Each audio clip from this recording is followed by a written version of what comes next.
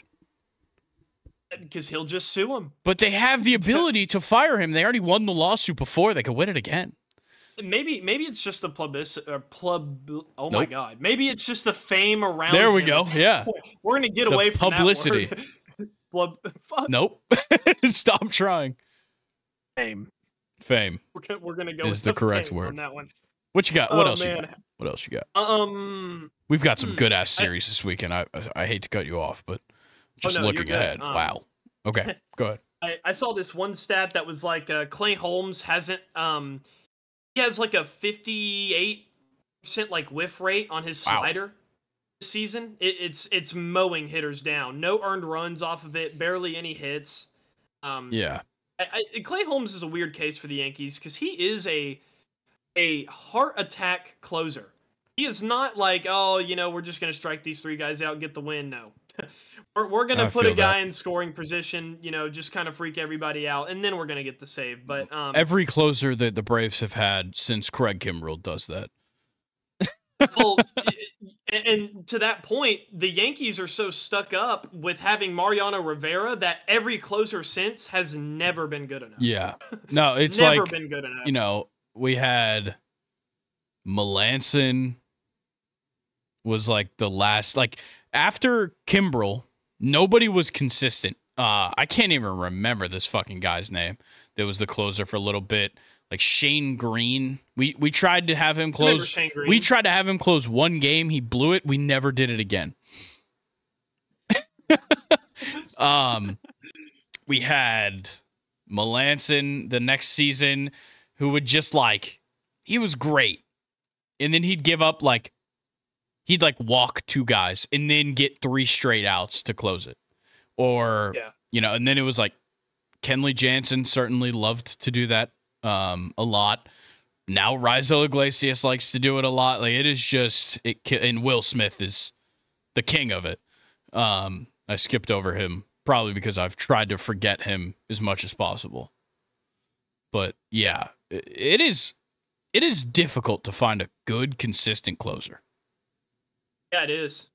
I definitely noticed that. Okay. Anything else? No, that was really it for me. Okay. Oh, well, we were talking about great pitching. Mason Miller of the Oakland Athletics is a fucking dog. Yeah, this kid was pitching in D3 baseball 4 or 5 years ago. Now he throws 103 miles per hour, and he's so good he has a negative FIP. He's literally broken the formula for FIP by making it negative. Yeah, he's disgusting. Yeah. It is absurd in what it actually means that he has a negative FIP. It means that he is pitching so well, independently from how good his fielding is behind him, that the numbers can't quantify it. So I guess technically he's doing worse than he's expected because he's so good at getting players out at the plate. Well, say that sentence again? So because his FIP is negative, it means that when balls are in play, he's worse than when he is getting players out just at the plate. Oh, okay. Which is insane. It's just absolutely crazy. Wow. I really can't even put it into words correctly. Okay, we've got one hell of a weekend ahead of us in baseball. Let's go ahead and talk about some matchups. Obviously, Braves-Dodgers. Headlines the weekend. Can't wait for that one. Brewers-Cubs is amazing right now. Both the Brewers 19-11, the Cubs 19-12 right now. This is a straight-up fight for the NL Central. Yep, I'm looking through some now. Orioles, Reds. Wonderful. Yeah. Seattle and Houston tomorrow. I mean, Houston's not doing too great, but Yeah, it's always a Kirby good versus one though. Blanco. Tigers Yankees, very good. Yeah, Not Tigers and a Yankees great pitcher to open it up though for the Tigers. Olsen is not good. No. 0-4. Got Rangers Royals. Pretty good. Rangers Royals. Red Sox Twins, not bad. Elder versus Glasnow on Saturday. Yeah. Good. Padres Diamondbacks as well. Got some good late night baseball games with Braves Dodgers and Padres Diamondbacks. Braves out on the West Coast for this series. Yes, sir. Yes, sir. Yeah.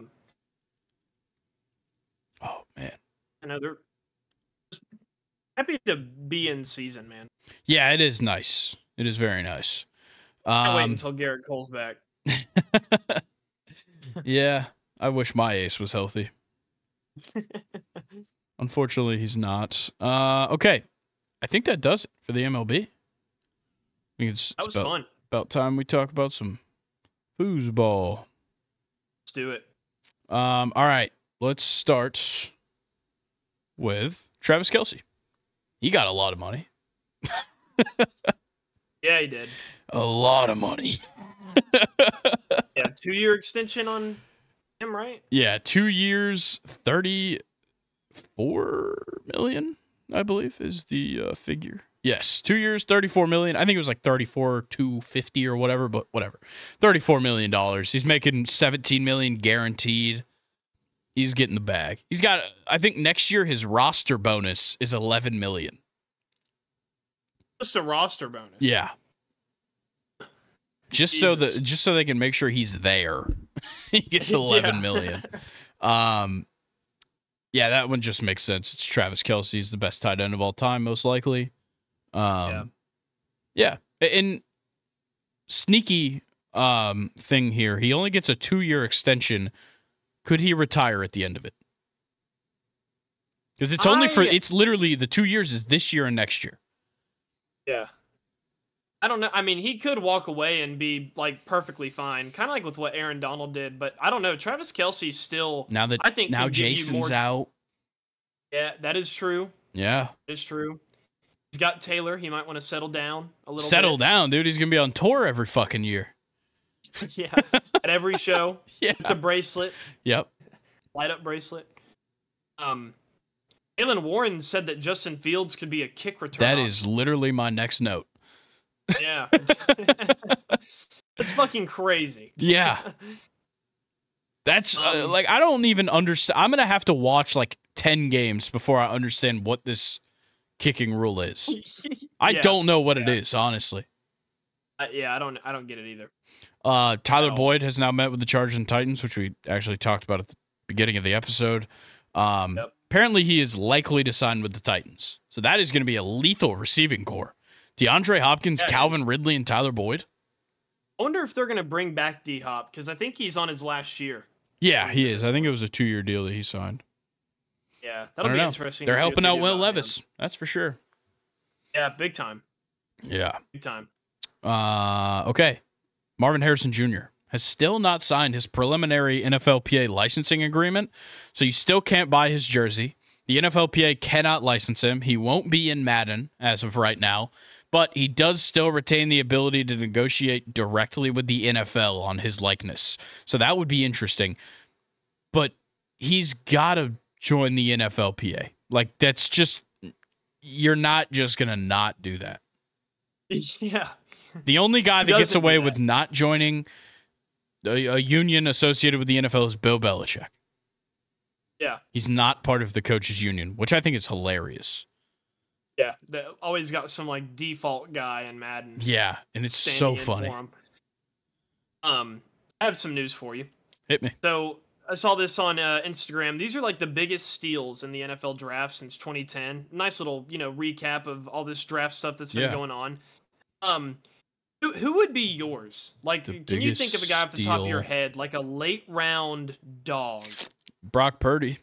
That's certainly a steal. I knew you were going to say Brock Purdy. I'm trying to think of some more. We're saying Jason recent? Kelce. Yeah, Jason Kelce's a steal. Honestly, Travis Kelce in the 3rd round, not bad. Amon-Ra St. Brown was a 4th round draft Definitely pick. a steal. George Kittle and Tyreek Hill were 5th rounders. Yeah. Yeah, Tyreek Hill is So a is Richard huge Sherman. steal. Yeah. Yeah, Tyreek's a big-time steal. You got a Super Bowl out Antonio of it. Brown, 6th round, pick 195. That's what happens when you go to Central Michigan, right? Yeah, Central Michigan is where he came from. Dak Prescott was a 4th rounder. Stephon Diggs was a 5th rounder. David Bakhtiari was a 4th rounder. I think if you're picked in the first 4 rounds, you can't be a steal at quarterback. Is that crazy? I don't know. Because, like, it just happened. Like, not everybody can take a quarterback in the first round. Sometimes you just don't have the roster space. Obviously, Terry Fontenot doesn't agree with that, but I think, I think in the first 4 rounds is when like the top QBs are gone. Yeah, I think because like, and I guess it is kind of a steal because you didn't have to use your first 3 picks or whatever. But like, you got to get a guy in like the 5th, 6th, or 7th for it to really be a steal at quarterback because like. There is plenty of times where top talent drops to the 3rd round.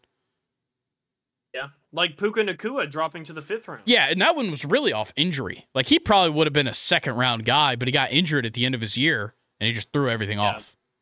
Yeah.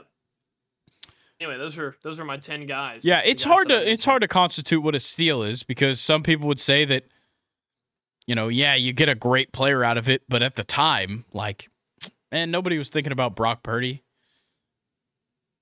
So it's not like he just fell into your hands. Like you probably had more to do with his development than anything. That is true. Which, most times you can't develop a 7th rounder that well. Yep. So maybe it does have to do with him being, a great player, but yeah, it's interesting to see. Sure. Okay.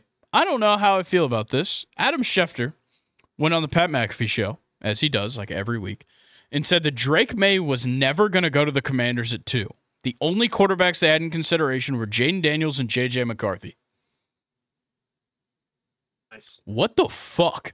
Why? Yeah, I have no idea. Why was Drake May not in consideration is what I want to know. They may have just had a bad interview because, I mean, like at that point, it just kind of sounds like a personal issue. Yeah. Did the Commanders not take a bunch of their interviewees to Topgolf? And they want to be picky? Yeah, right. They want to be picky, and they took players to Topgolf. Oh man, that's crazy. Topgolf that's bad. Yeah, like fun place. Yep. I'm not interviewing a top 2 pick at Topgolf. Yeah, at Topgolf. Yeah. Maybe at like an extremely expensive steakhouse. Maybe the owner's private island.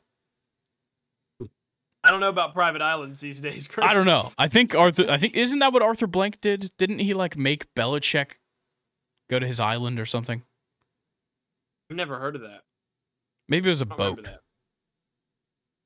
I don't know. It happened this summer. I don't know. Maybe Arthur Blank should start taking his guys to like Andretti's or something. Waffle House. That would be so trashy.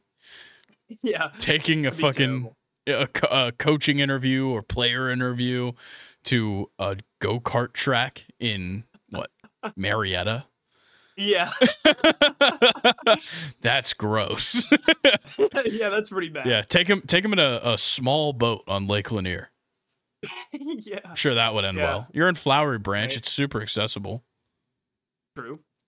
All right. Next thing. The Patriots reception leader from last year has signed for the Dallas Cowboys.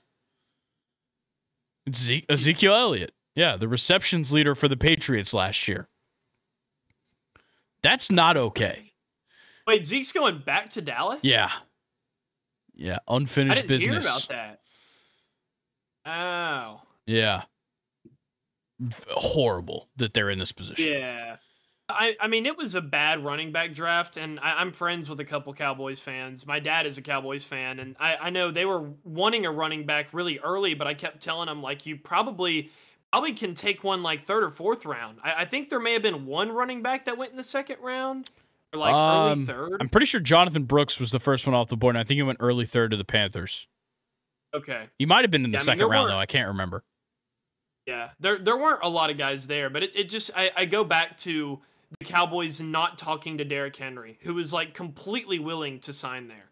Yeah. I have no idea why they, I mean, like last season you had such a good season.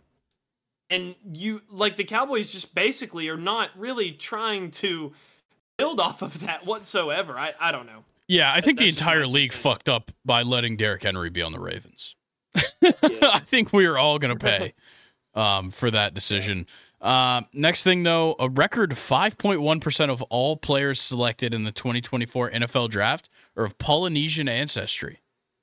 That's pretty cool. Yeah, it was awesome. Like and that includes 3 of the top 20 first-round picks. Wow. Yeah, pretty awesome. And the Steelers got their guy. Yeah, Troy Fatanu. You had Talise Fuaga, Sione Vaki, Javon Vele. So many guys. I missed a ton of people there, but that was the ones I could think of off the top of my head. Now that this draft is concluded, we can see the full outcome, or at least the full player compensation of the Aaron Rodgers trade, because all the draft picks are spoken for now. So the Jets got Aaron Rodgers and Will McDonald IV. That was obviously all last year. And the Packers in total have gotten Lucas Van Ness and Luke Musgrave last year. And they got Edgerrin Cooper, Evan Williams, awesome fucking name, and Jacob Monk this season. I think that's pretty fair as of right now, considering Aaron Rodgers hasn't stepped foot on the field. Well, he stepped foot on the field and then it popped. Will McDonald has played. He was okay. But Lucas Van Ness was pretty good. Luke Musgrave was kind of beat up last year. And then I think Edgerrin Cooper could be a fantastic linebacker for them. And then Evan Williams is the name of bourbon. And Jacob Monk is a center. So we'll see what that does. But yeah, I think this has got a chance to be a relatively even trade. Yeah, I completely agree with you. I mean, I think it depends on what the Jets look like a full season with Aaron Rodgers, though. Yeah, that's true. As well. We'll have to see. The Jags released Zay Jones.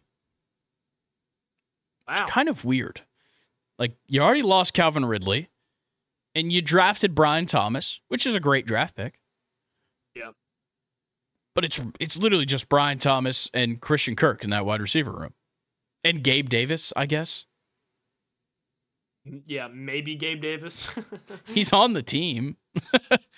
But yeah, I don't know why you release him there. I would love the Falcons to pick him up. That'd be solid. Yeah. For Atlanta. The 49ers wanted a top 10 pick for Brandon Ayuk. So, my thinking is, why did the Bears not take that at 9? Like, I get Rome Odunze is awesome, and I really like him, but you could add Brandon Ayuk, a guaranteed very good NFL wide receiver, and then the 49ers could have drafted Rome Odunze or whoever the fuck they wanted to take. Yeah. With Keenan Allen and DJ Moore. Oh my God. That actually would have been kind of disgusting. No one has a wide receiver core like that if they make that trade. No.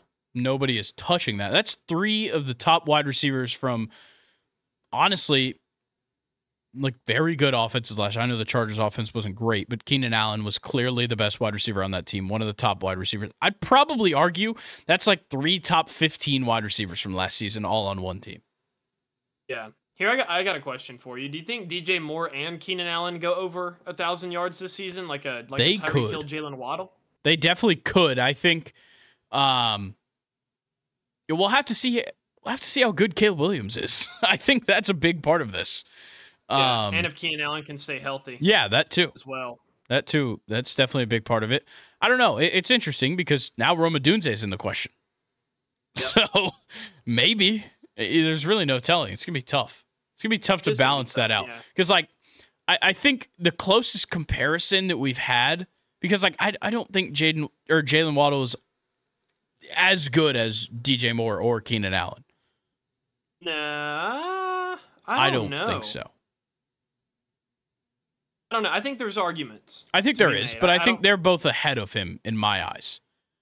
I think the closest comparison to that wide receiver tandem that we have, at least recently, is T. Higgins and Jamar Chase. Yeah. And I don't think we've ever seen both of them be like phenomenal yet in the same season on the same team. Yeah. So I don't know. We'll see. We'll see. That Bears team's going to be crazy, though. Yeah, it's going to be great. It's going to be awesome. As long as Caleb's good. I don't want to keep saying they're going to be great, thinking that Caleb Williams is already a great player. Yeah. I don't know. On paper. Yeah, on paper, it's great. Chris Harris Jr. has officially retired from the NFL, notably a corner for the Broncos. Won a Super Bowl with them. I think he played like 12 seasons. Yeah, he was very good. That's great. I just threw that in there because I saw it. Okay, last thing. And this is not technically about the Michael Penix pick. I'll just preface with that. So the Jets GM, Joe Douglas, said that the Falcons told him that they were sticking at 8 and picking, but they were also interested in trading for the Jets' number 10 overall pick. Very interesting. Wonder what that would have led Considering they didn't, I haven't heard that they tried to trade back into the first round until now, and they were trying to get all the way up to 10. Yeah. Like, that's crazy. That's wild, yeah. So it seems like they wanted to get Penix for sure, which was very clear because they did. And then it seems like they wanted to trade right back up and presumably take a defensive player, either edge rusher or corner, which certainly would have been available because none of them got picked until 15. Yep. I would have loved that. I don't know what we would have given up, which wouldn't, I don't know. I don't know how cool I would have been with what we'd have to give the Jets to get to that point. Because they need a tight end, and we have one, and I'd rather not give them Kyle Pitts. No. Trying to think of anything else we have that they need, and we don't have a lot that they would need. I don't know. Safety, maybe? Yeah, and I don't think Jesse Bates is going anywhere. I think he might be untouchable. Nah. He needs to be. Yeah, he needs to be if he's not. Yeah, that's kind of the end of my stuff, though. That's the last of my NFL news. The only thing that I have that we missed because of the draft episode was Antonio Brown officially retired, like the day before the NFL draft. So full-time CT ESPN anchor. Yeah. I just wanted to shout out Antonio Brown. You know, I think now that time has passed, I can kind of forgive him a little bit because, you know, we're way past the Antonio Brown era in Pittsburgh. Yeah. But damn. Yeah. I don't think Al Davis can forgive him. No, probably not. But, you know, what a time he had in Pittsburgh. And yeah, he was great. What a time he could have had. Yep. But, Antonio Brown was on his way probably to being like a top 3 all-time guy. Probably, Seriously. Yeah. I mean, he was literally ridiculous. Yeah, the problem with Antonio Brown now is that he's done so much after that. Yeah. To be like, that's the thing we know Antonio Brown for. We know him for CT ESPN now. We know him for what he did with the Raiders. We know him for taking off his uniform and storming off the field in Tampa. Like, that's what he's known for. Now, and the numerous horrendous things he has done off the field. Yeah. Absolutely horrible things. So, yeah, it's tough to think of him as the great wide receiver that was like a generational talent for the Steelers. Yeah. Because I haven't seen that in, 6 years? 2018? Yeah, it would have been like 2019 probably was like his last good year. Like, that's crazy. Yeah, ridiculous, man. Makes All me right. sad. Well, I think it's time to talk about soccer. Something that, honestly, outside of Newcastle, I haven't even thought about. With all the NFL stuff going on. I have been keeping up with Newcastle. We've been doing fine. Not great, but fine. Dude, I don't know what the fuck the deal is with my computer today. So you're beating Tottenham right now, 1-0, 65th minute. Nice. Who scored? Let me I figure bet that it's out Nicholas for you. Jackson. Just because I bet know that it's would piss not. you off. He scored a hat trick in the Chalobah. reverse. Oh, nice. He scored a hat trick in the reverse fixture of this, so don't count it out. Yep. I have to make sure I'm looking out for Nicholas Jackson for sure. More haircuts than goals this season. Yeah. Love that. I loved seeing that. Okay, so in the Premier League, there is not a single match worth giving a fuck about on Saturday. So we're only going to talk about matches that are happening on Sunday because Sunday is way better. And it starts with Brighton and Aston Villa. Great matchup. A solid fixture here. Yeah, very important for both sides. Aston Villa, like we've talked about, trying to scratch and claw their way to hold on to fourth place. And they're doing a great job. They've pulled away from Tottenham pretty damn well, honestly, up to this point. I think they're at 67 points now, 7 points clear of Tottenham. And Brighton has plummeted. They are on horrendous form. Their last 5, they have drawn 2 and lost 3. And now find themselves in 12th. Last 2 games, 3-0 to Bournemouth loss and a 4-0 to Manchester City loss. So 7 goals given up, 0 goals scored. Brighton are playing like they should be getting relegated, honestly. Yeah, they're playing like the Brighton we all know and love. Exactly.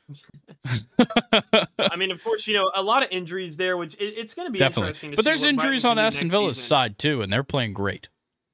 That is true. Yeah. A lot of injuries this season just in general, really. Yeah, that's true. That is true.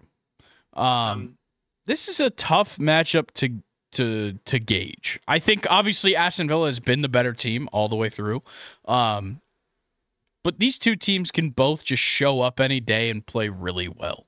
I think that probably comes from the management because De Zerbi and Unai Emery have both been fantastic in these 2 years they've been there.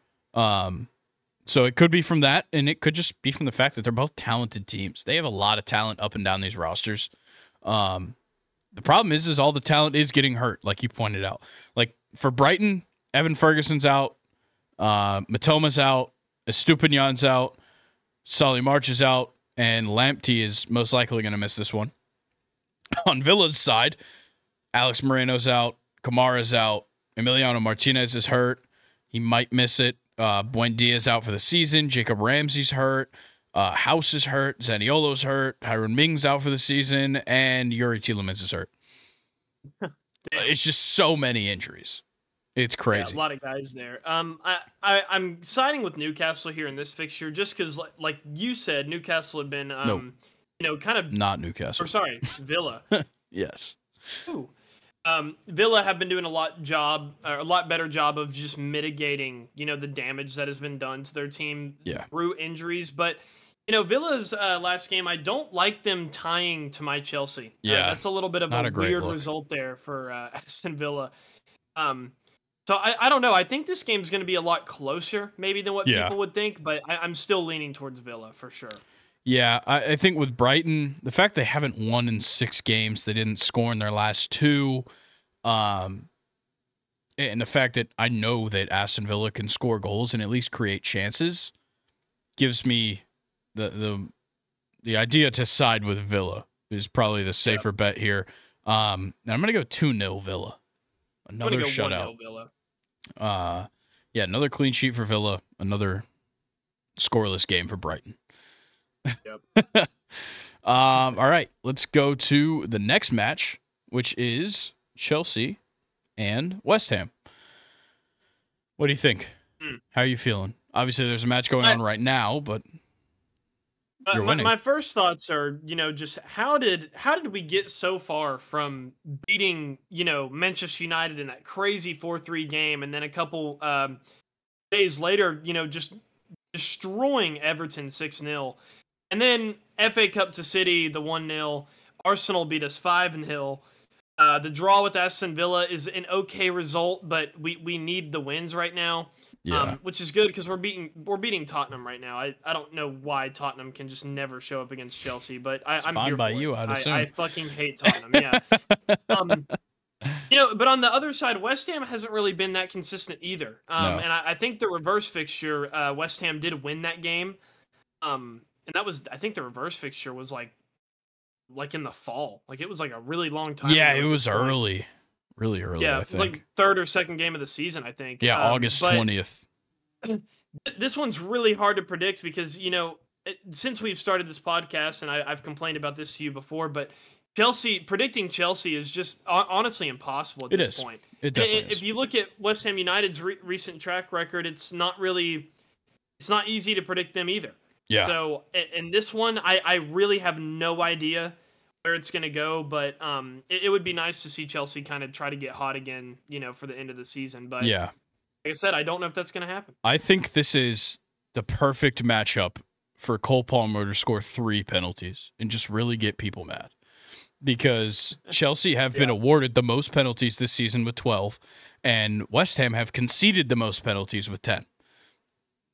It just only makes sense for Cole Palmer to score 3 penalties, just really get the Twitter fingers running. Yeah. Like, that gets the people going. Also, West Ham haven't kept a clean sheet in 9 matches. And Chelsea's unbeaten at home in 6. I like that. Yeah. It's nice. Yeah. Yeah, we have Alfred Gilchrist starting at left back right now, which is crazy. Yeah. Interesting. Yep. Thiago Silva's departing at the end of the season. He's going back to Brazil. Yep. Just some kind of random Chelsea news to say that there's still so many moving pieces on this team, whether it's Enzo players is out leaving for the remainder of the season. Yep. Injuries, like what you just said with Enzo. It's we never have the same lineup. No. It's never a consistent lineup with Chelsea. And it never will be, I don't think. Not for a while, at least. No. All right. I think I'm going to side with Chelsea. I'm going to go 2-1. And they will score a penalty, for sure. I'm going to side with you on that one. I'm going to go 2-1. Okay. Well, our final matchup, Liverpool versus Spurs. Spurs got to figure something out, especially if they lose this one to Chelsea. They need some wins. Bad.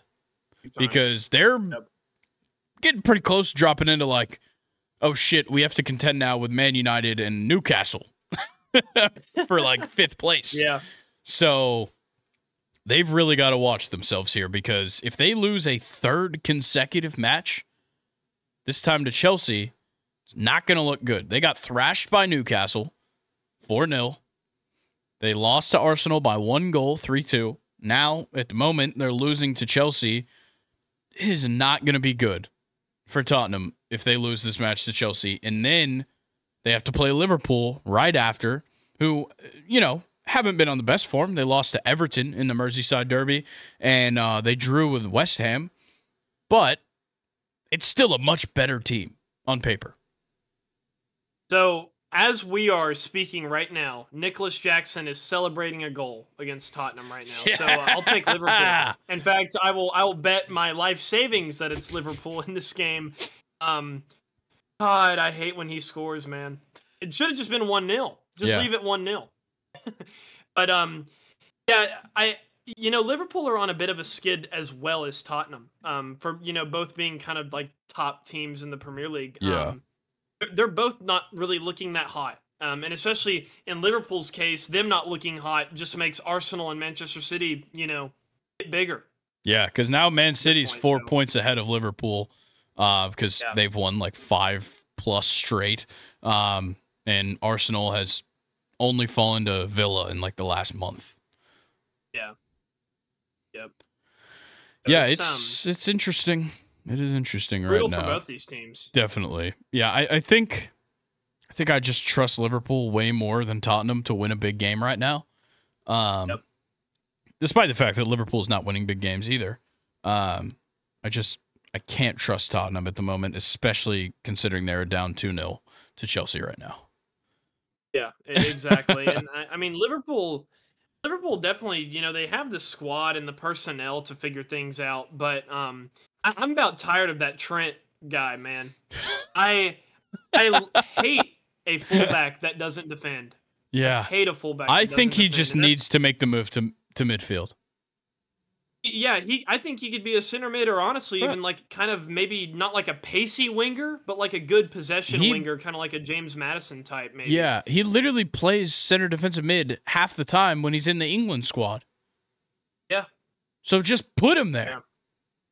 And his passes are there. Stop forcing him to defend if he clearly can't and doesn't want to. Yeah, no, it makes no sense to me. Yeah. Before we move on, I would like to say how happy I am with how Newcastle's playing right now. I know we lost a match to Crystal Palace last week, like midweek, which just eats me up inside. But, 5-1 over Sheffield United is just light work. That's just what we do against them. I think that's what everybody does against them. The Tottenham win was amazing. Pulling out a close one with Fulham was nice. So I'm super happy with how Newcastle's playing at the moment because we're only a point behind Man United, 7 points behind Tottenham, but that might not be a hard hill to climb, especially because we played Burnley this week. We literally went back-to-back Sheffield and Burnley, which is awesome. XP farming on the lower teams. Exactly, because Sheffield United has lost 4 straight. And they're probably all like 13 goals. 5-1, 4-2, yeah. Yeah, bad. Really cool how Chelsea and Newcastle have literally just stayed like paired together the entire season. Now, for a while it was 10th and 11th. I wish that wasn't the case. Yeah, I kind of do must too. say. But yeah, it's fine. Man. We have a way Crazy better goal that differential. West Ham is in 9th now. Yeah, they do have a negative 9 goal differential. West Ham, they have been brutal defensively. Yep. All right. Well, let's talk about the Champions League. Score prediction. Oh shit. For Chelsea, I thought. Wait. Oh, for Liverpool. Yeah. Liverpool 2-1. Actually, no, 1-0. I think 1-0. I'm gonna go bold here, Grayson. I'm gonna go like Liverpool 4-1. I Interesting. Tottenham just don't look good. Okay. I get that. Yeah. All right. Well, then now let's talk about the Champions League. Let's do it. It's been weird. I feel like for some reason the semifinals snuck up on me, probably because we didn't talk about them last week. And we didn't talk about them really the week before either because there was nothing going on. So like it feels like these games snuck up on me, but the results are crazy. Real Madrid 2, Bayern 2 in the first leg in Madrid. I did not see coming. I got to be honest. Yeah, I also snuck up on me because I haven't even seen a lick of gameplay of the Bayern and Madrid game. Me neither. And then that's what I'm saying. It snuck up on me yesterday. Yeah. Yeah, same. And then for the Dortmund game, it was literally the Jamie Carragher show. That is all I have heard about from that game is Jamie Carragher getting drunk, which was seriously, that was some of the funniest shit I've ever seen. It was hilarious. It was. That CBS Sports crew just dominates. They're great. Kate Abdo is awesome. Kate Abdo is fantastic. Micah Richards is hilarious. And then when Carragher goes and sits in the yellow wall, they replace him with Del Piero, legend. And then Kasper Schmeichel does it too a little bit. Like it is icon. And Thierry Henry. Yeah, Thierry Henry is. How can I forget about Thierry? Fucking comedy. They are the coolest crew. Yeah, coolest. They're awesome. But the one thing that I did see from this was Vinny hitting like a double move essentially on Kim Min-jae and getting a long pass for the goal in the 24th minute. I didn't see that. It was hilarious. It literally everybody was just referencing that video that he did with Justin Jefferson. It was just I think he learned it here. Bro, Vinicius Jr. and all those football pads, that was some of the goofiest shit is so funny. Yeah, Tony Cruz hit him with the a deep pass for that assist. Tony Cruz just continues to do it, man. Yeah, I got to say, I've talked my shit on this 4-4-2, but I fucking love it for Real Madrid. I do. Vinny and Bellingham work so well up top because Vinny can just kind of do whatever the fuck he wants, and Bellingham can kind of sit back and like just field passes and make the game flow through him as like a false 9 in a 2-striker formation, which just doesn't really happen. But like, you know, Fede Valverde is fine on the right mid position. I don't think he's amazing per se. But then again, they also follow him up with Lucas Vazquez in this iteration of this 4-4-2, where clearly Vazquez is not defensive. Valverde is, and they could just kind of flip whenever. Yeah. So I love that. I think Chouamini's great. You could put in anybody, Camavinga, whatever. They all fit into that role next to Toni Kroos, who has just been continuously playing great. Toni Kroos is not aging whatsoever this season, and it's very surprising. And kind of something I wanted to bring up is I feel like during their time of prime, Luka Modric definitely outshined Toni Kroos at his time in Real Madrid, but look who's out of the lineup and look who's still in it. Yeah. Yeah, and it's not like Luka Modric is playing horrible. He's still, he got subbed in this game. He's been playing in a lot of their league matches, but I get what you're saying, though. Like, you're definitely right. Yeah, it's interesting. And then going back to the 4-4-2 comment, I'm just like you, where I keep having to remind myself that, okay, it's a 4-4-2, but it's also Ancelotti's 4-4-2. Yeah. It's not just some basic, like 4-4-2. Yeah, like, honestly, it really more works as, like, almost a 3-4-3.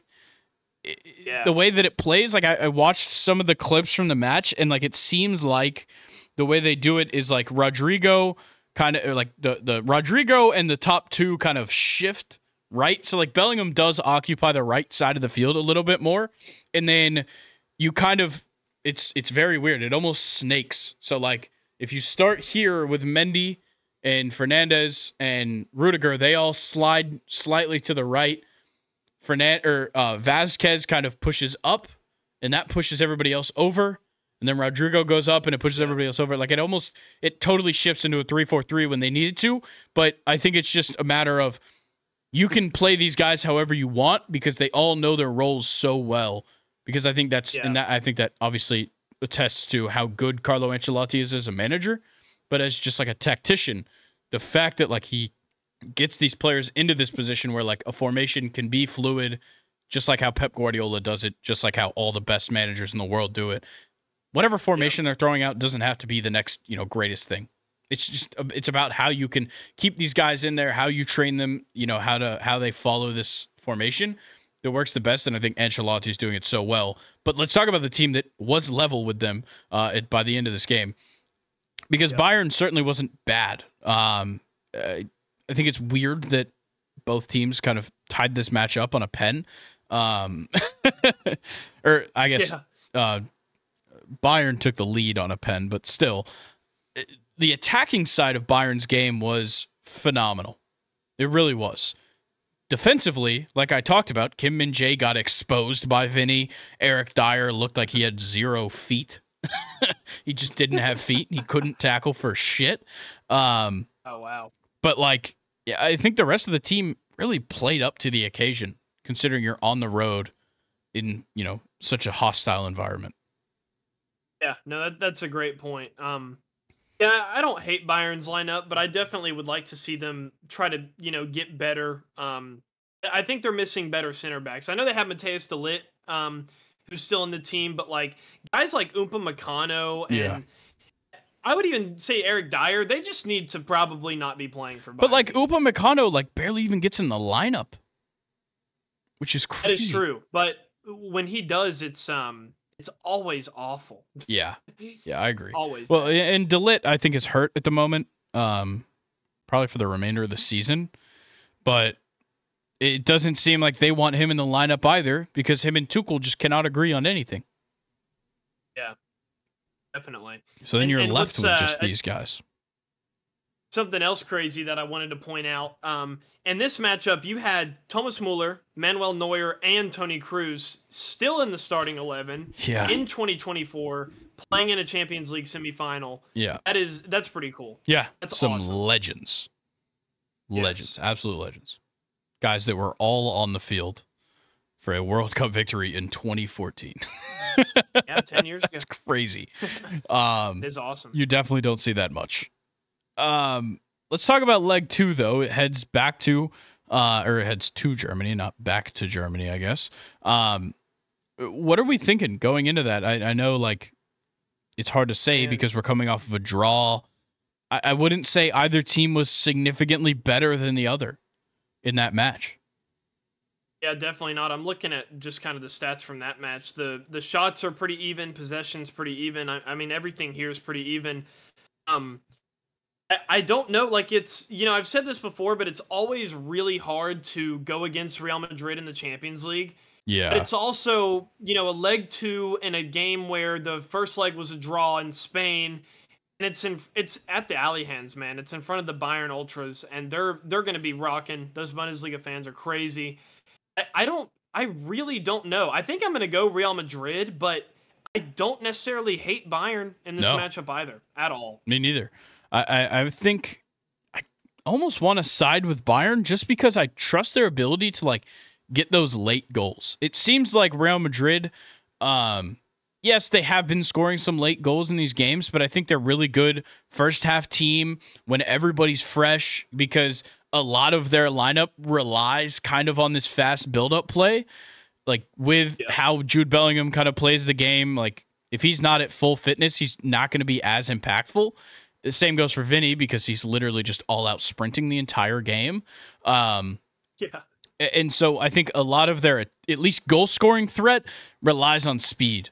Whereas Bayern is a little bit more methodical, like Musiala, yeah, he's probably the fastest guy on the pitch at a given time, but he's really the only one that relies on the speed. I guess Sane as well, but that's both wingers, so I think it works. But Harry Kane and Thomas Muller up the middle, they're not relying on speed. They never have.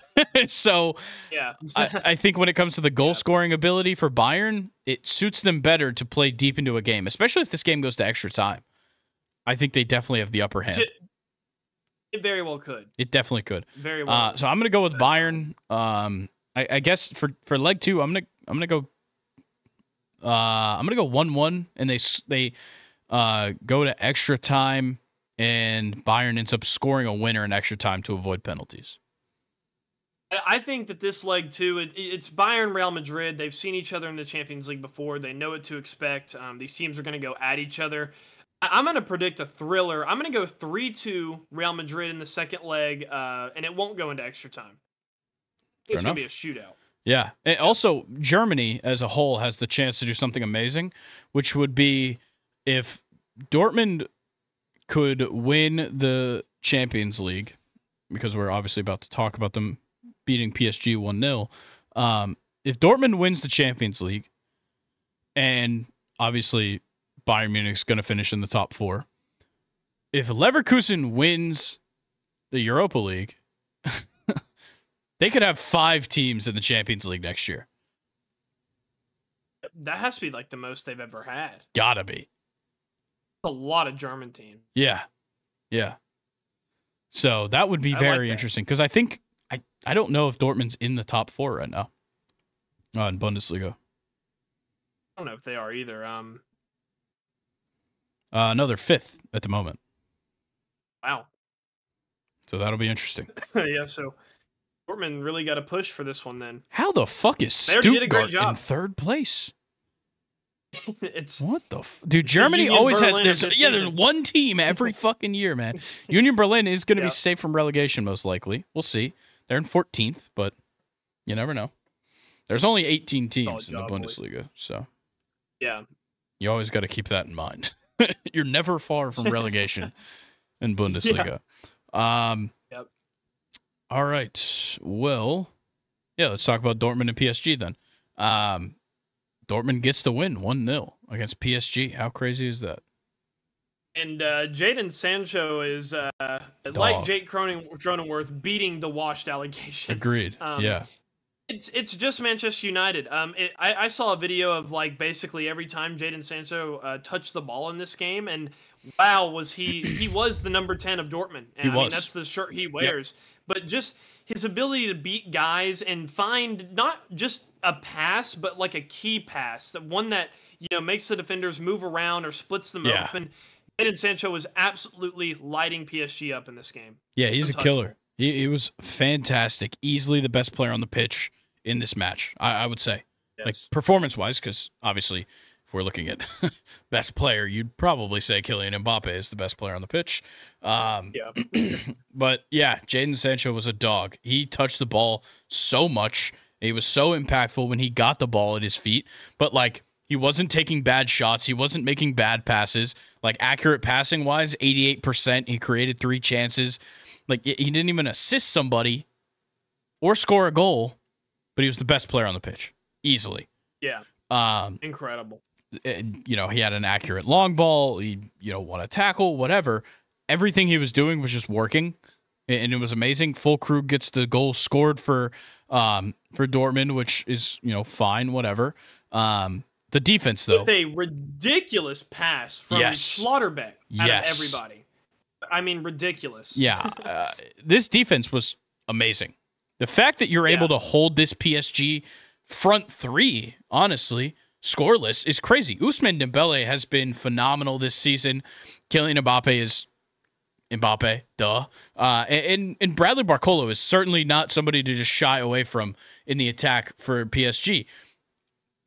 The fact that they held them scoreless is amazing. Obviously, it speaks to the atmosphere in Dortmund. The Signal Iduna Park, we've talked about it a million times this year already. Throughout this run in the Champions League they've had, is a hard-ass, I don't know what the fuck I just went for, a hard-ass place to play. And publicity. Yes. I think I was trying to say hard-ass and then hard as fuck to play in or place to, I don't know what I was going for. Whatever. You know what I mean. And I think with Dortmund, this might translate to the second leg. I don't want to call it all home field advantage, but it could be. Yeah. Ian Maatsen, please come back to Chelsea. No, you're going to ruin him. Let him stay. Yeah, you're probably right, honestly. Same goes for Jadon Sancho. Let him stay, too. Yeah. Manchester United needs to let him stay. Definitely let Jadon Sancho stay. It makes you wonder why a lot of these guys end up leaving Dortmund. Like, I can't. I'm trying to think. I guess, like, Pulisic is having, like, he had some decent time in Chelsea. He's having a pretty good time in Milan. But guys like Aubameyang, Hummels, when he moved to Bayern, was kind of iffy. For the start, for sure. Götze, just guys that leave Dortmund don't really pan out. Except Lewandowski. I don't know what it is. Lewandowski definitely had He's certainly panned out, I'd say. For sure. I'm trying to think of some more because, like, a lot of guys have come through that system. Ousmane Dembele, when he first got to Barcelona, he was not. His whole time at Barcelona was forgettable. Definitely. Yeah, there's a lot of guys that have come through that system. Gio Reyna, we'll see how that goes. I think he's on loan right now to Nottingham Forest, which has been useless.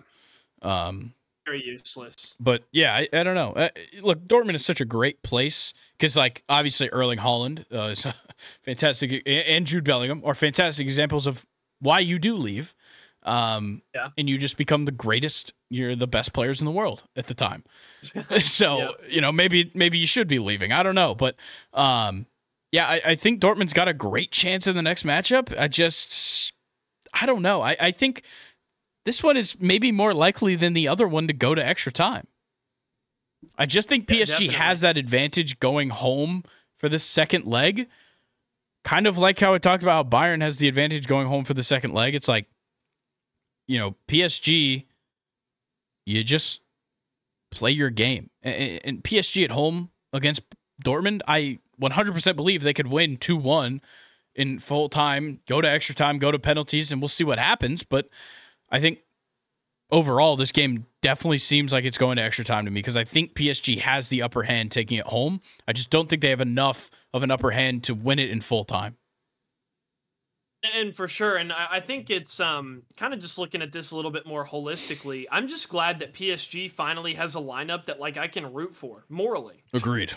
I love that you use the word holistically there. I have to point that out. Yeah, I can't say publicity. No, but holistic. But I can say holistically. Yeah. This is a good lineup to root for. I agree. It is. It's not just their typical buy, try to win. No, this is like kind of they had to grind to find out if these players were good or not. You know, they kind of had to go through a couple years where they weren't as great. And I used to be Kylian Mbappe's biggest hater.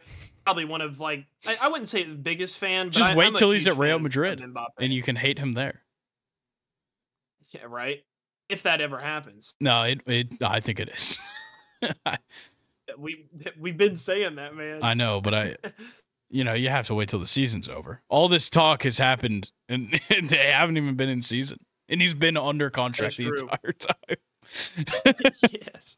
I'm gonna go ahead and give my score prediction though. If you're before ready. You do that, I don't know if you know how hard it was for me to hold back from cutting you off right here, like a second ago when you said bye, and not make an in sync joke about this PSG lineup. Oh, man. That took a lot to hold back. I didn't want to cut you off, but yeah, let's skip some score predictions. That would have been you can go ahead.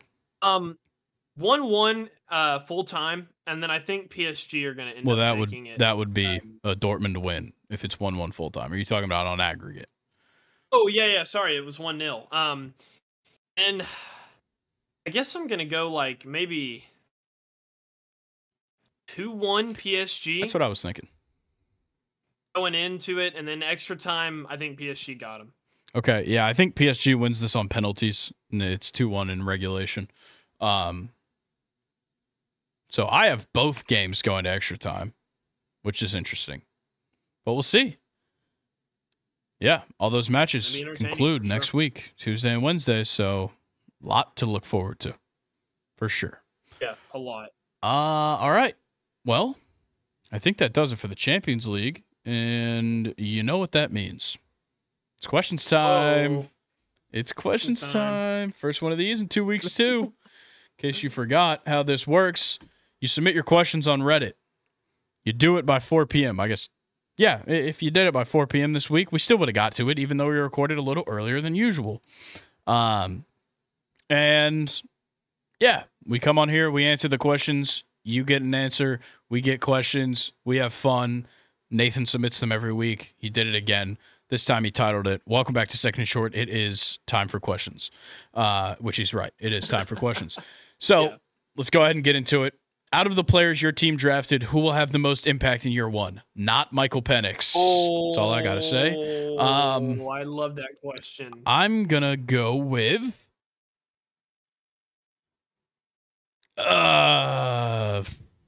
can I say nobody?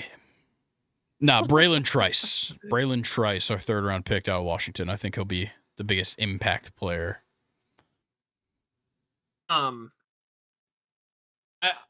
There's a couple guys that I like in the Steelers one. Zach Frazier in the second round, center. I like that a lot. Roman Wilson. That I had never heard of him until the Steelers drafted him, and I did a little bit of some research. Roman Wilson might destroy Calvin Austin as our new slot receiver. Roman Wilson is a... I'm not as high on Roman Wilson as you are. Me and Colin, I think Colin actually said verbatim, Roman Wilson sucks on Monday's episode. But wow. I don't hate him. I just don't think he's all that skilled as like a wide receiver for the NFL. We'll see. If his play translates from Michigan, he'll be great. If it doesn't, I think he'll be another guy that just goes on. Yeah, that's fair. And that's kind of a pick where even if it doesn't work out, like I said, we still have Calvin Austin there. Yeah. So it's not all bad there at slot receiver for the Steelers. But Peyton Wilson, the linebacker that we drafted in the third round, love him. Out of NC State. Yeah, love him. That guy, he's like one of those dudes where like you look at him and you'd be like, oh, okay, you look like you might be like athletic or like maybe play in the NFL, do something. He's awesome. This is one of those linebackers. He could probably do like a handstand, backflip, standing, and then go sack the quarterback, get an interception. He's just a freak of nature. Who Luke Kuechly is actually really high on. Nice. That's a good one. Saw a lot of Luke Kuechly talk about him. So yeah, I'd probably go Zach Frazier, Roman Wilson, Peyton Wilson. Okay. Yeah, I really like Peyton Wilson. I think he won the Bednarik Award for the Defensive Player of the Year in college football last year. So very familiar with him. He's very good. So I like that. This is a great question. Who even is the face of the MLB right now? I don't think I think we're in a time right now where we can't pick one player. Would it be biased for me to say Juan Soto? I don't know if he's the face. Yeah, like for a good span of time, it was Mike Trout. Mike Trout was winning MVP every year, and like it just seemed like he was not stopping. And then we've had we've constantly talked about a youth revival in the MLB, and there's just so many good players that have come up, honestly, since like 2018, that are just huge impact players, and they're the best players on the best teams in baseball. Yeah. Like, I guess if we're talking on an from an international standpoint, obviously Shohei Ohtani is the face of the MLB, because you can't even quantify how much fame he has outside of America. And that's where he plays. And he might arguably have more fame elsewhere. Yeah, very true. But then, a guy like Ronald Acuna, who just won MVP, he's been in the conversations for a while. I don't even think he is the face of the MLB. I think right now we can only have face of franchises, because the face of the MLB can't be somebody that, could be looked over for a year, and Ronald Acuna has been looked over before. Juan Soto has been forgotten. Juan Soto was forgotten on the Padres. Oh, yeah. His entire time with the Padres, he was forgotten, despite being an amazing player in that time. Same with Manny Machado. Yeah. Honestly, he is rather forgettable, honestly, in the last 2 years. But I don't think there is a face of the MLB right now. I think there's multiple faces. There's not a face. That is such a good question. I'm kind of still stumped by it. I genuinely the only possible answer is Ohtani, I think. I'm just trying to think of who I see the most of on my feeds and stuff. It's got to be Ohtani, at least for me. Yeah, Ohtani is the name that I am constantly seeing. Ohtani and whoever's super hot at the time. So Mookie Betts is all over my feed right now. But that's just because he's been the best player up to this point. Yeah. Yeah, no, I guess I don't have one either. Yeah, it's so difficult to say. I think for some teams, it's hard to pick a face of the franchise right now. I kind of like it, though, that way. That there's not just one guy. No, it's nice. It is nice. It makes it more interesting. And it's pretty unique compared to, other sports as well. Yeah. Not having a face of the, the league or whatever. We don't have a Patrick Mahomes. Nope. Okay, this is a little less serious question. How far do you think you can punt these 3 items? Only air yards count. First, a football. I don't know. I've never had a lot of success punting footballs. I'm not really gonna lie. As a soccer player, you can't. No. Punt. I get good power on it, but I can never figure out the distance between the distance or height. Yeah. It's your height comes from how high you get your leg up. Yep. If you do that too much, then it's just gonna go straight up in the sky. True. So I miss the distance and height a lot. Normally when I punt a football, I punt it like a goalie punts a soccer ball. I like to go with the side. Which is how Australian punters and stuff, they all do that. Yeah. What do you think?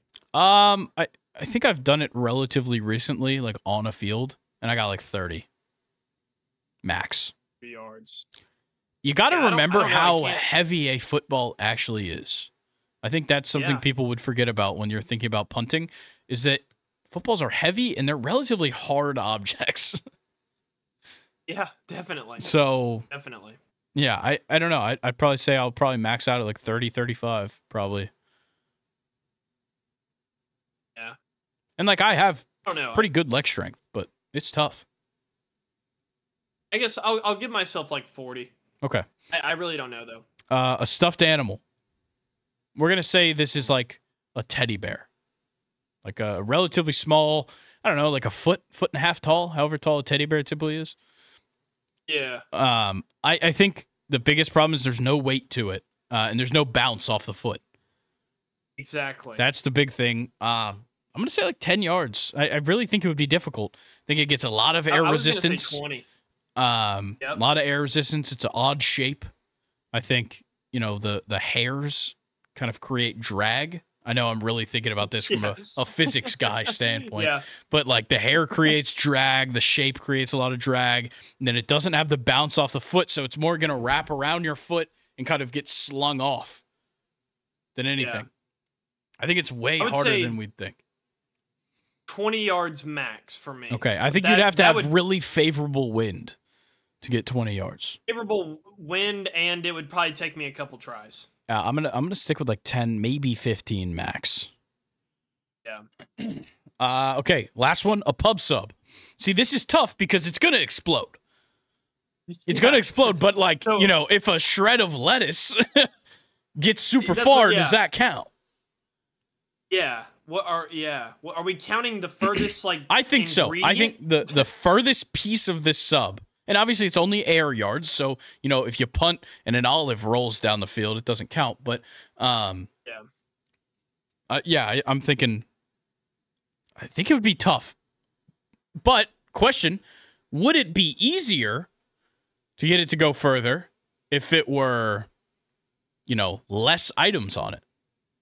If it was just, I don't think so. Meat and bread, less explosion, which creates less drag, once again.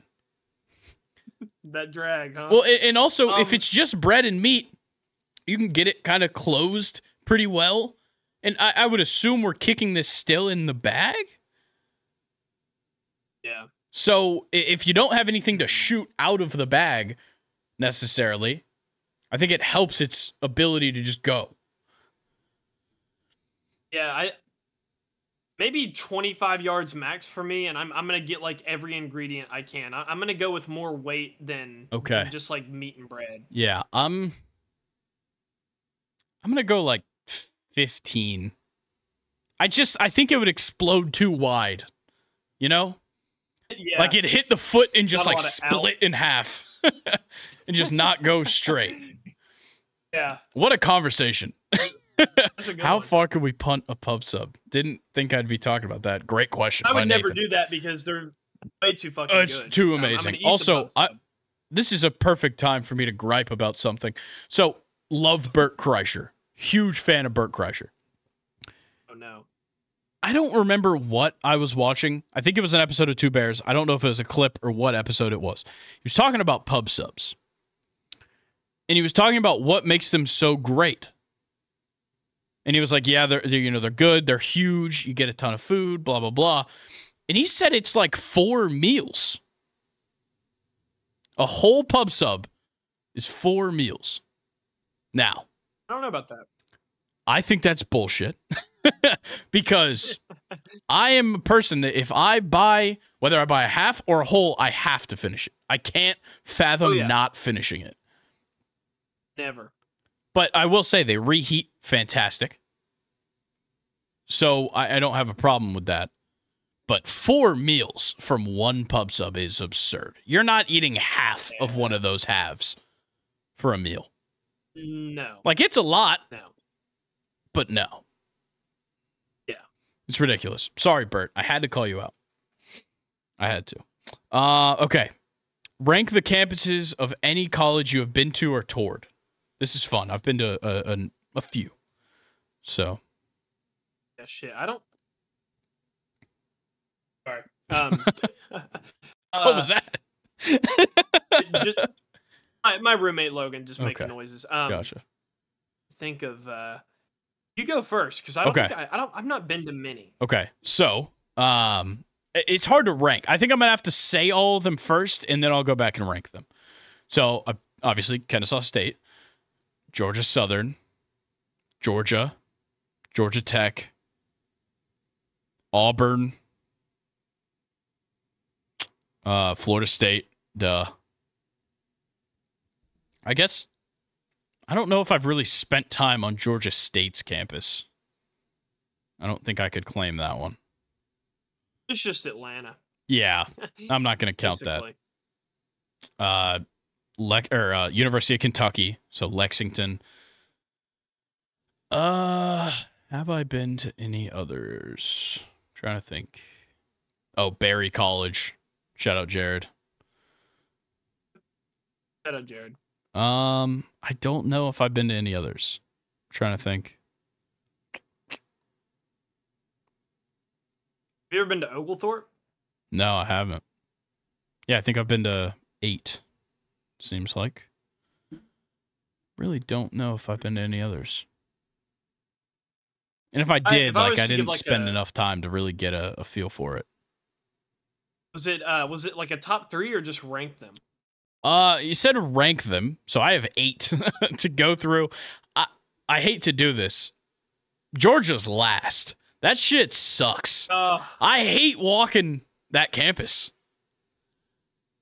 That campus is unwalkable. It is all hills. It's all hills. Doesn't matter what location I start from or whatever. It is the worst to walk. I can't remember the name of the dorm hall that my friend Blaine lived in. That one sucked to get out of because like it's already on like the side of a hill. And then like I really don't know my way around Georgia's campus. I'm typically just there following people that do go there. But yeah. like the walk we had to make from the basketball arena for the video down there with Connor, that walk sucks. Yep. From downtown. Yeah, we walked that's definitely the furthest I've ever walked on campus before. Yeah, going from downtown all the way back over there sucked. That walk was horrendous. Yeah, I will admit I would probably put Georgia at 1, but yeah, the hills suck. We're out there like towards the coast of Tech Georgia. Is pretty bad it's too. Like it's always like 3 degrees hotter in Athens. That's true. It is. Georgia Southern I've never been is to Tech. Fine. It's an okay campus. I think KSU has a great campus. It's not big. It's not hilly. Really Georgia Southern's is really quiet. Yeah, Georgia Southern's is quiet, and I think Georgia Southern's is oddly spread out. At least my schedule there was when I was there. Like, it just seems like everything was on the opposite side of where I wanted it to be. Like, all the living space is kind of down, like, one side of the campus, and then all of the classrooms are kind of on the other side, and you have, like, things you need to go to in the middle.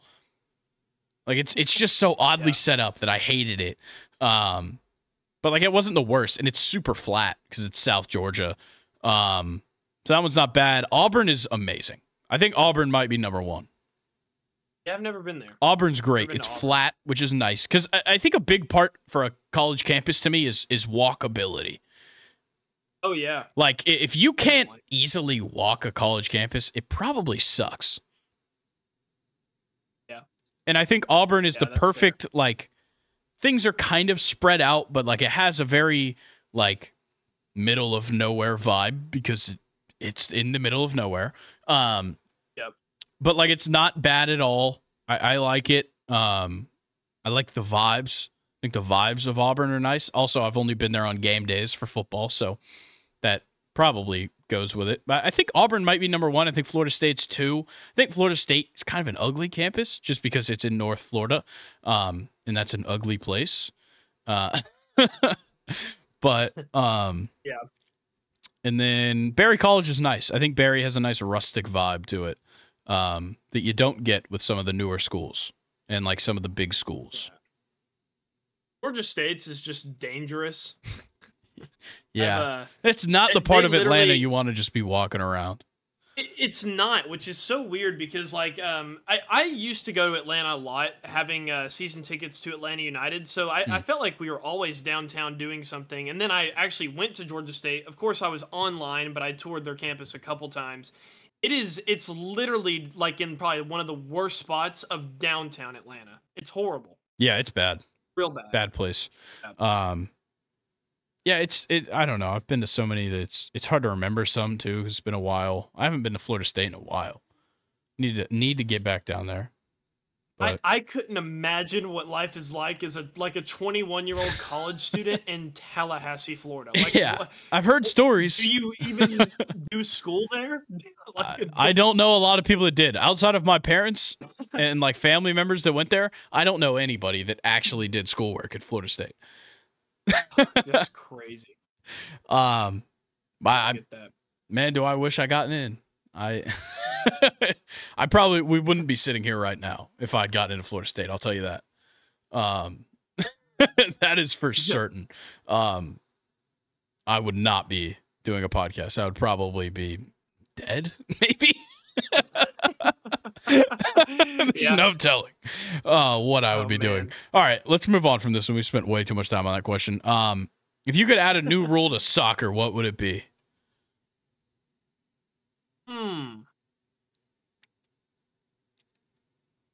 I think if a player is doing a lot of like showboating to where it's like unnecessary, Anthony, like that little spin shit. Yeah, that you should be allowed to slide tackle their ankles. Completely 2-foot them. Or you could do like a Roy Keane on Holland's dad. You could do one of those, like straight to the knee. In his career. Yeah. I don't know. It's so hard to add a rule to something like that. There's already there's not a lot of rules. What if you kind of did like basketball and like kind of divided up how like points are scored, added a new point amount for the type of goal? It's like outside the box, header, bicycle kick, scissor kick. I don't know if you can do it to the type of finishing. I think distance could work. Distance, yeah. Yeah. I think it'd be too like, is this a bicycle? Is this a this? Is this a that, Yeah. Unless you just categorize like any acrobatic kick is this. But then it's like, still subjective. Yeah. Like, did he even leave the ground? Blah, blah, blah. Like, exactly. I think there's too much objective part of that. Or sorry, a subjective aspect to that you couldn't. Ooh, I have another idea. Make the penalty box smaller. Yeah, that would be interesting. I don't hate that. What would you say? Like, because it's 18 yards out, right? 18 yards, yeah. Maybe get. I don't know like how 15. wide it is. I don't. I don't know how wide it is either. I think 15 wouldn't be bad. Maybe like less penalties but might. Question about that. Closer free kicks. Does it scale down outside of the goalie's line? Does it scale down like the penalty spot moves closer? Ooh. Because the penalty spot is correct. The penalty spot is an even line from the goalie's line between the 18-yard line. I think so, yeah. So that would be an interesting part. Yeah. Yeah, I can't think of a new rule. Let them slide tackle each other in the ankles. Fuck it. Yeah. Okay, final question. Holland got his own character in Clash of Clans. Is this a big deal, or is this just some Raid Shadow Legend shit where they just gave him a blank check? Well, I've been playing it with Holland. So have you really? I haven't really figured out if it's a big deal. Yeah, I got back into Clash of Clans like 2 months ago. Nice. Maybe?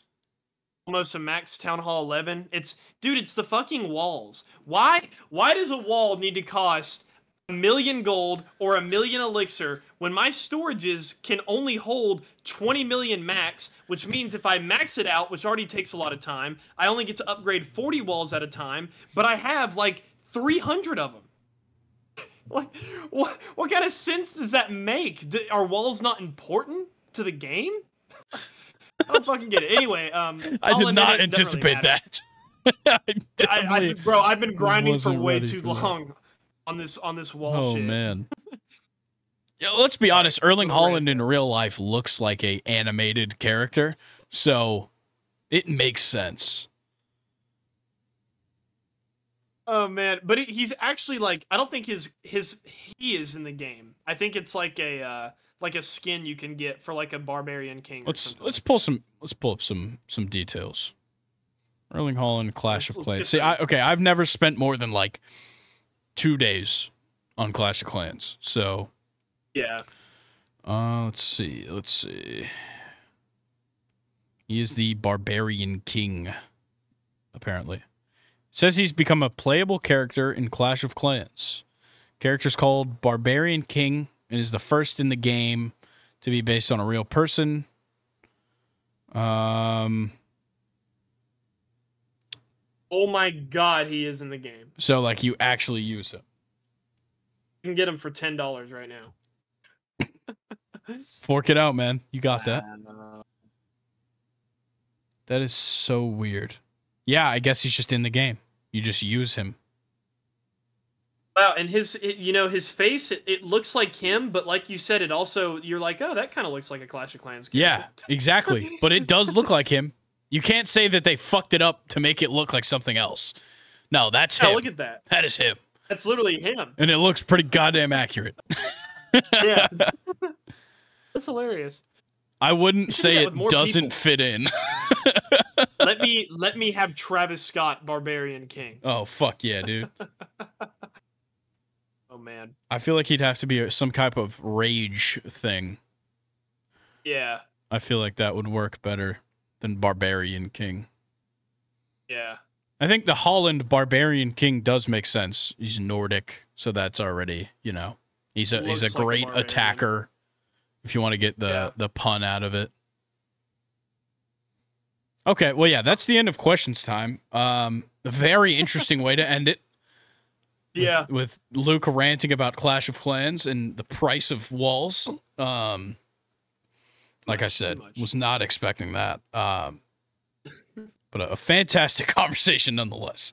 A lot of great conversations talking about punting pub subs, college campuses, Georgia State. Yeah.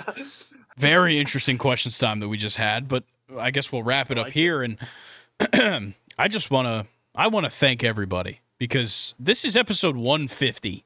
We didn't address that.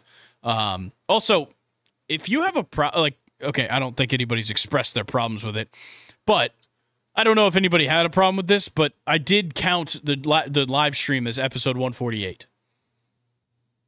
Oh, yeah, that's fine. Okay. I don't know if anybody, has an issue with that, but considering it replaced an episode, I think it's an episode. Nonetheless, for sure. Look, I want to thank everybody that watched the draft special. I want to thank everybody that obviously listened to this right now.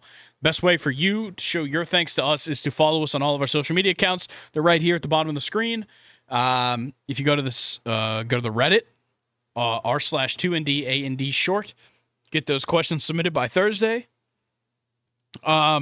Of course, YouTube listeners, like, subscribe, comment, turn on post notifications, all that stuff. We're going to be putting out more content this summer, possibly doing some live streams because we're definitely excited about how that first live stream went.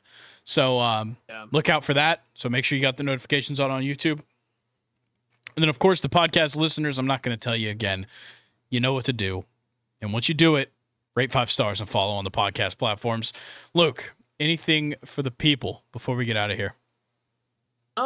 Yeah, how about this Drake and Kendrick Lamar shit? Yeah. I've been, listening to these diss tracks and stuff. Who do you think's winning at the moment? Crazy. I think Drake's have had, the better beats, but on Euphoria, Kendrick Lamar, just dismantled him with the verses. Agreed.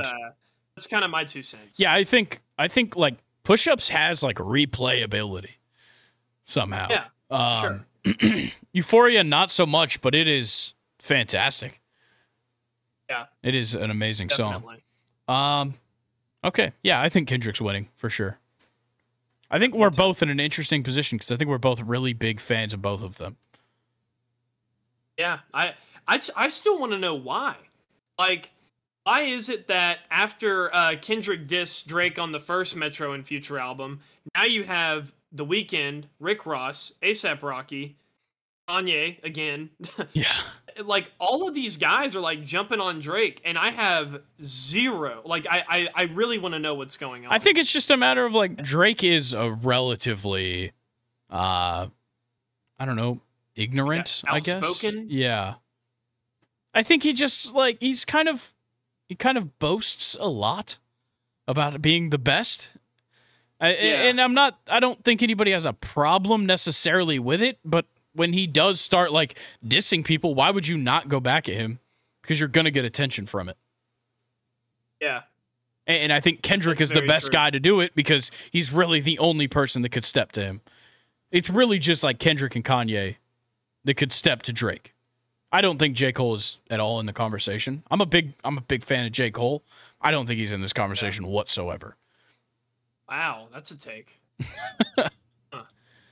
I don't know. I feel like J. Cole verse-wise is pretty. Fine. He's pretty. awesome. I think he's good. Like I like his music. I haven't loved like recent work from him, but like I don't know. I just don't think he pales in comparison to Kendrick and Drake at the top. Yeah, at least that's fair. I think he makes great music, just not quite on their level. Yeah, that was a fun discussion then. I liked it. All right. Well, I think that rounds it out, guys. Thank you for listening. Thank you for watching, all that stuff. Thank you for showing your support. We appreciate it. And enjoy the weekend. Good luck on your finals. And I'll see you on Monday. Luke will see you next Friday. Peace. Peace.